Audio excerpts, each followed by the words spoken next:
سلام می قبول کړئ ملګرو. بیا شپه نیمه ده، زه یم او نعمان جان دی را سره. نو غوښتل مې چې زه هم شعرونه ووایم او نعمان جان هم دغه د شعرونو دا جغ را سره په مخ ویسي. نعمان جانه داسې لرې لرې ولاړې دې کې ډېر تور راځي، نږدې راشه. بیا به خلک وایي چې نعمان ډېر تور دی، په دې تیاره کې ولاړ دی. نه څه پته نه لګي اوس بوی تور دی که نه، ولې زمونږ دغه خرابوي. بیا به وایي چې ښه نعمان جانه نو داسې څه به وکړو چې په خبرو به ټایم نه تېروځو، نو زه به شعرونه نه شروع کړمه.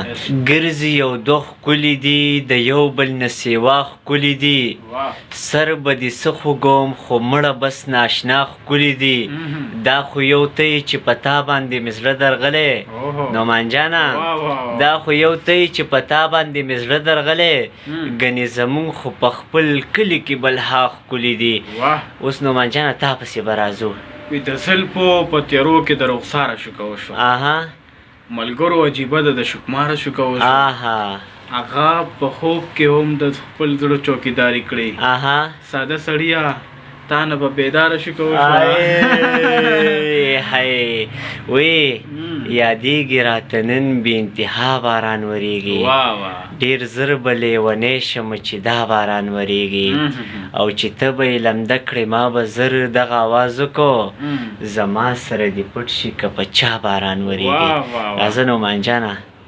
سالارزی داسې چل دی، زما یو ملګری دی دغه نوم یې دی منصف اختر. هغه اکثر وایي ما ته شعر ووایه، ما ته شعر مې وایه زه خو شاعر نه یم، صحافي ما جرنالست یم، خو بهرحال هغه ته دغه مینه ور ډالۍ به کړو. نو بس داسې ورته وایه چې دا چینل هم سبسکرایب کړئ د یوټیوب غوره. ټیک ده، لکه د چینل سبسکرایب او که نه نه ویډیو نه ګوري نو سبسکرایب به څه کړي. په هغه وخت کې ویښ یم اوده چې ټوله لم وي، په خدای مې دې قسم وي. واه ډېر ښکلی. په هغه وخت کې ویښ یم اوده چې ټوله لم وي، په خدای مې دې قسم وي.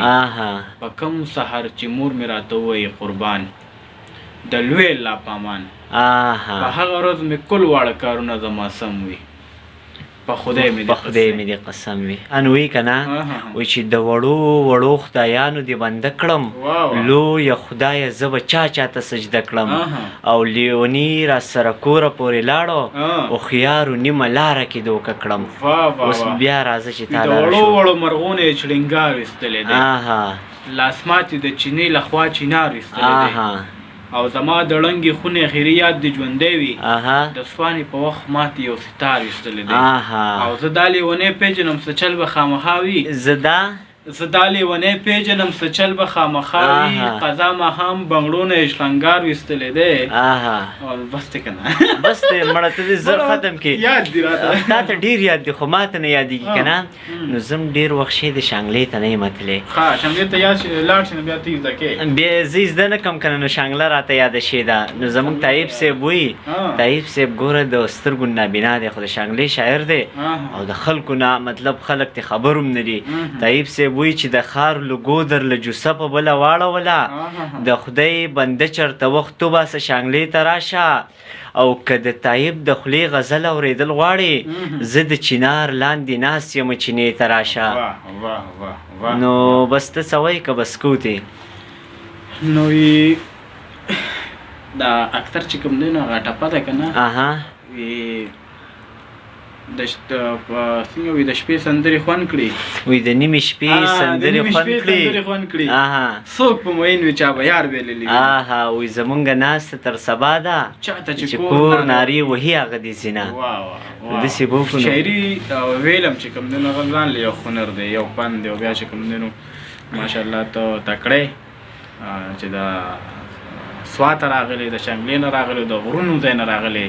نو ما ته یو چې خبر د غرونو راغلی، ما ته مخې ته یو شعر رایاد شو چې په غرونو کې مې شپه شي نه رایاده ستا قصه شي، هغه رانه خفه شي شاعري مې رنګینه شي، دا ځینې ځینې خلک چې زاړه شي لا ښایسته شي، او کو ټپه مې ورته وکړه پنجابی به پوښتنه وا ډیر ښکلی که نه وي داسې ده که نه وایي چې حالاتو راکه او که وخت راکه هر څه چې وګزارې سخت راکه نو زما درته یو شعر ځکه وي چې تا ته پته زما د حافظه کې م لږه ډېره مسله ده زه په کمزورې حافظه خوشحال یم ما نه اکثر له خودکشي هېروي نعمان جانه داسې به وکړو ته هغه خوشبو واله شعرونه وایي که نه نو تا ته دې م یادوي چې هغه د سجاد ژوندون سر شعرونه دي او د دغه کتاب نوم دی پرکاله خوشبو که هغه شعرونه درته یاد دي بس په هغې به راته وکړو خبره به ختمو څه په موده پس دې مستي وکړه خولې د کزان څه په موده پس دې راویښه کړه پرکاله خوشبو